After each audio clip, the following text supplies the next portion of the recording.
Hi friends, welcome to Dasari sisters. ఈరోజు video వచ్చేసి Jack fruit పనసపండు. మేమైతే టేస్ట్ ఎప్పుడు చేయలేదు, ఫస్ట్ టైము. చాలా చిన్నది ఫ్రూట్, కాకపోతే మంచిగా వండింది. టేస్ట్ కూడా చాలా సూపర్ ఉన్నది. అసలు కాయ స్మెల్ కూడా చాలా బాగుంది. అసలు ఎంత వెరైటీ వస్తుంది స్మెల్ అయితే.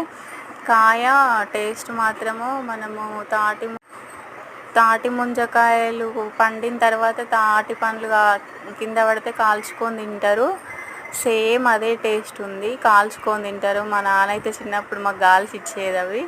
సేమ్ దీని టేస్ట్ మాత్రము తాటి ముంజలు పండ్లైన తర్వాత తింటే ఏ టేస్ట్ ఉంటాయో అదే టేస్ట్ ఉన్నాయి. టేస్ట్ చాలా బాగున్నది. పిల్లలైతే చాలా ఇష్టంగా తిన్నారు. నేనైతే ఎక్స్పెక్ట్ చేయలే ఇంత బాగుంటుంది అని చెప్పి. Subscribe Dasari sisters channel. First time చూసేవాళ్ళు సబ్స్క్రైబ్ చేసుకోండి ఫ్రెండ్స్. Thank you for